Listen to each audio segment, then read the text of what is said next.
students. Today we are going to studying about Science and Technology part 2nd, chapter number 1, Heredity and Evolution. Last lecture we have already studied about heredity and heredity changes. Today we are going to studying about second topic, transcription, translation and translocation. First, we can recall question number 1, sketch and explain the structure of DNA and various type of RNA. In standard 9th, we have already studied about DNA. DNA molecule is a double helical consisting of two strands. Each strand of this helix is made up of nucleotide. Each nucleotide is made up of phosphoric acid, deoxyribose, sugar and nitrogenous bases. विद्यार्थी मित्रांनो, गेल्या वर्षी इयत्ता 9वी मध्ये आपण डीएनएच्या प्रतिकृतीच्या संदर्भामध्ये अभ्यास केलेला आहे.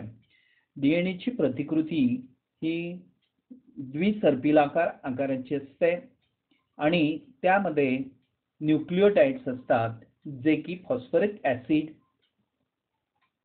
डीऑक्सिरायबोज, शुगर्स आणि नायट्रोजनस बेसेस यांचे बनलेले असतात. तर second types of RNA. RNA चे प्रकार. There are 3 types of RNA. One is messenger RNA, second one is ribosomal RNA, and third one is transfer RNA.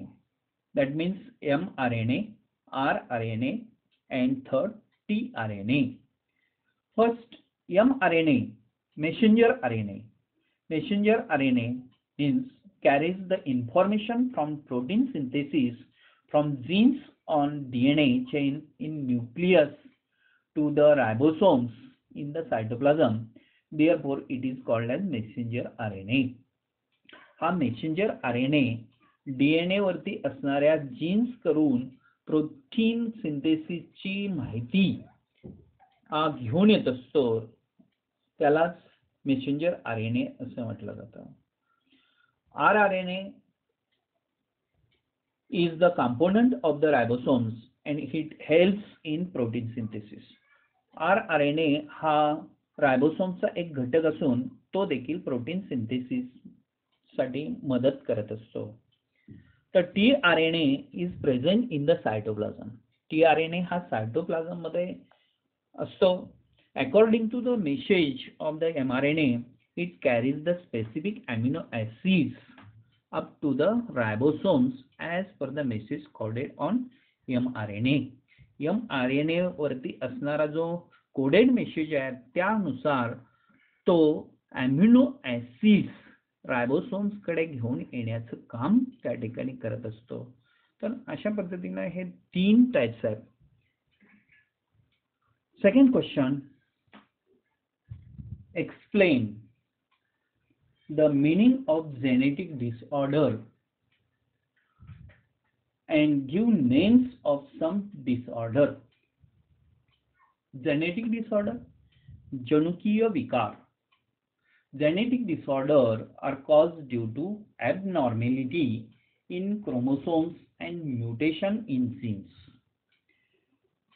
जनुकीय विकार हा कशामुळे होत असतो, तर जीन्स मध्ये घडलेल्या अचानक घडलेल्या बदलामुळे किंवा त्याच्यामध्ये झालेला जो काही ॲबनॉर्मॅलिटीज आहेत त्याच्यामुळे ही जेनेटिक डिसऑर्डर्स निर्माण होत असतात. त्याचबरोबर इन्क्रीज और decrease in number of chromosomes causing numerical change. त्याचबरोबर त्या ठिकाणी क्रोमोसोमचे नंबर वाढणे किंवा कमी होणे याच्यामुळे देखील जेनेटिक डिसऑर्डर निर्माण होत असतात. किंवा काही वेळेला deletions of any part of the chromosomes, क्रोमोसोमचा काही भाग त्या ठिकाणी लोप पावतो, त्यामुळे देखील जेनेटिक डिसऑर्डर निर्माण होत असते. For example, down syndrome, Turner syndrome, Hutchinson disease, clips, diabetes, blood pressure, heart disease, asthma and obesity. All these are the genetic disorders. So students, we are going to studying about transcription, translation and translocation. First, transcription. With the help of RNA, the genes present in the form of DNA participate in the functioning of cell and thereby control the structure and functioning of the body. DNA वरती असणाऱ्या jeans हे RNAच्या मदतीनं शरीरामध्ये चालणाऱ्या सर्व क्रियांचं आणि रचनेचं नियंत्रण करण्याचं काम करत असतं. Information about protein synthesis is stored in the DNA and synthesis of appropriate proteins are as per requirement is necessary for body. प्रथिन संश्लेषणाची माहिती ही DNA वरती स्टोअर करून ठेवलेली असते आणि जे प्रोटीन्स तयार करायचे आहे याची आवश्यकता आहे शरीरासाठी ते प्रोटीन्स निर्माण करण्याचा कोड त्या ठिकाणी वाहून नेला जात असतो. These proteins are synthesized by DNA through the RNA. This is called as central dogma. Central dogma. Synthesis of proteins by DNA through RNA is called central dogma. प्रथिन संश्लेषण जे DNA कडून होत असतं आणि ते RNAच्या मदतीने होतं त्याला सेंट्रल डॉग्मा असं म्हणतात. mRNA is produced as per the sequence of nucleotide on DNA. mRNA जो तयार होत असतो त्या तयार झालेल्या mRNA चा क्रम हा DNAच्या न्यूक्लियोटाइड प्रमाणे असतो. Only one of the two strands of DNA is used in this process. या प्रोसेस मध्ये DNA चे जे दोन स्ट्रँड आहेत त्या दोन स्ट्रँड पैकी एकाच स्ट्रँडचा या प्रक्रियेमध्ये उपयोग होत असतो. The sequence of nucleotide in mRNA being produced is always complementary to the DNA strand used for synthesis.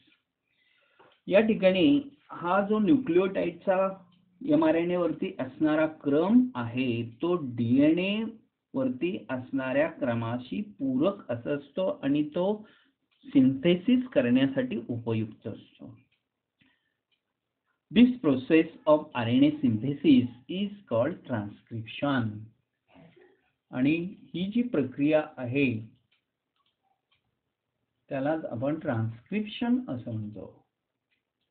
या ठिकाणी DNA वरती जो प्रोटीन सिंथेसिसचा कोड आहे त्याचीच प्रतिकृती प्रतिलेखन हे mRNA वरती होत असतं म्हणून त्याला प्रतिलेखन ट्रान्सक्रिप्शन असं म्हणतात. The mRNA form in nucleus comes in cytoplasm. अशा पद्धतीने प्रतिकृती झालेला mRNA जो आहे तो न्यूक्लियस मधून सायटोप्लाझम मध्ये येतो आणि येत असताना it brings in the coded message from DNA. तो येत असताना कोडेड मेसेज घेऊन तो DNA कडून येत असतो. The message content the codes for amino acids. हा जो कोड असतो तो अमिनो ऍसिड तयार करण्यासाठीचा कोड असतो. The code for each amino acid consists of 3 nucleotides. It is called as triplet codon. हा जो कोड असतो तो अमिनो ऍसिड बनवण्यासाठीचा कोड आहे आणि तो कोड 3 न्यूक्लियोटाइडने बनलेला असतो म्हणून त्याला ट्रिपलेट कोडॉन असं म्हटलेलं आहे. Triplet codon. The code for each amino acid consists of 3 anticodes is called triplet codon. Dr. Hargobind Khurana, a scientist of Indian origin, has made an important contribution in discovery of triplet codon for 20 amino acids. Dr. Hargobind Khurana जे भारतीय वंशाचे आहेत त्यांनी 20 amino ऍसिडचे triplet codon शोधण्यासाठी खूप मोठं त्यांचं योगदान त्या ठिकाणी असल्यामुळे for this work he has been awarded with the Nobel prize in 1968. त्यांना त्यासाठी 1968 मध्ये नोबेल प्राइजनं त्या ठिकाणी गौरवण्यात आलेलं आहे. Each mRNA is made up of thousands of triplet codon. प्रत्येक मेसेंजर आरएनए जो आहे तो हजारो अशा ट्रिपलेट कोडॉनने बनलेला असतो. As per the message on mRNA, amino acids are supplied by the tRNA. Message नुसार त्या ठिकाणी अमिनो ऍसिड सप्लाय करण्याचं काम हा tRNA करत असतो. For this purpose, tRNA has anticodon having complementary sequence to the codon on mRNA. त्यासाठी tRNA वरती अँटीकोडॉन्स असतात आणि त्या अँटीकोडॉन्स हे त्याला पूरक असतात. त्यालाच आपण ट्रान्सलेशन असं म्हणतो.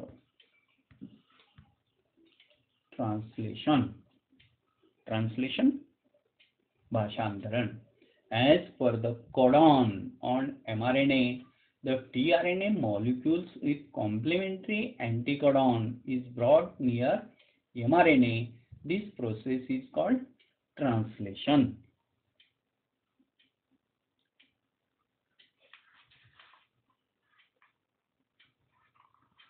The amino acids brought by the tRNA are bonded together by peptide bonds with the help of RNA. हे जे अमिनो ऍसिड्स वाहून आणलेले आहेत ते एकमेकांना पेप्टाइड बॉन्ड्सने त्या ठिकाणी आरएनएच्या मदतीनं त्या ठिकाणी बांधले जातात. ड्युरिंग दिस प्रोसेस आणि त्या प्रक्रियेच्या वेळी the ribosomes keeps on moving from one end of mRNA to other end by the distance of one triplet codon. या प्रक्रियेच्या वेळी रायबोसोम्स हे एका टोकाकडून दुसऱ्या टोकाकडे एका ट्रिपलेट कोडॉनच्या अंतराने वाहून नेले जात असतात. दिस इज कॉल्ड ॲज ट्रान्सलोकेशन. त्याला ट्रान्सलोकेशन असं म्हणतात. ट्रान्सलोकेशन स्थानांतरण. The ribosomes keeps on moving from one end of mRNA to other end by the distance of one triplet codon. This process is called translocation. Such many chains come together to form complex proteins. अशा पद्धतीच्या अनेक शृंखला एकमेकांमध्ये गुंफल्या जाऊन जटिल असं प्रथिन तयार होत असतं. These proteins control various functions in the body of living organism and their appearance too. आणि अशा पद्धतीने तयार झालेले जे प्रोटीन्स आहेत शरीरातील सर्व कार्याचं नियंत्रण त्याचबरोबर शरीराच्या स्वरूपाचं नियंत्रण सुद्धा प्रोटीन्सच्या मदतीने केलं जात असतं.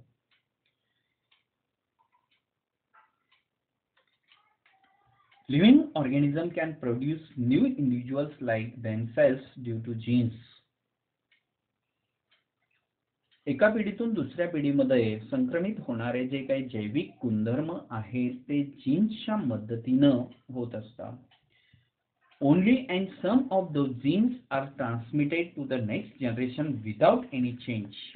Due to this, some of the characters of parents are transmitted to their offspring. काही वेळेला त्या ठिकाणी जीन्स मध्ये कोणत्याही प्रकारचा बदल न होता आहे तसेच जीन्स एका पिढीतून दुसऱ्या पिढीमध्ये संक्रमित होत असतात. त्यामुळे अपत्य आणि त्याचे जनक यांचे गुणधर्म सारखेच दिसतात. However, sometimes sudden changes occur in those genes. मात्र काही वेळेला त्या जीन्स मध्ये अचानक असा बदल घडून येत असतो. त्यालाच म्युटेशन असं म्हणतात. म्युटेशन उत्परिवर्तन. Sudden change occurring in the genetic material is known as mutation. There are two types of mutation. One is minor and second one is major. And due to mutation, genetic disorders like sickle cell anemia is caused. या mutation मुळेच genetic disorder जी sickle sale anaemia या नावाने प्रसिद्ध ओळखली जात असते ती उत्परिवर्तनामुळेच घडत असते. Mutation is an everlasting process which leads to the process of evolution. Mutation ही प्रक्रिया सातत्याने चालणारी प्रक्रिया आहे आणि त्यामुळे उत्परिवर्तन घडून येत असते. It also proof for Darwin's theory of natural selection. आणि डार्विनचा जो नैसर्गिक निवडीचा सिद्धांत आहे त्याला पुरावा म्हणून देखील म्युटेशनचा त्या ठिकाणी उपयोग होत असतो. So students, we can stop here. Questions. First question, what is central dogma? Second question, which are the three types of RNA? Then third question, what is triplet codon? Fourth, what is mean by mutation?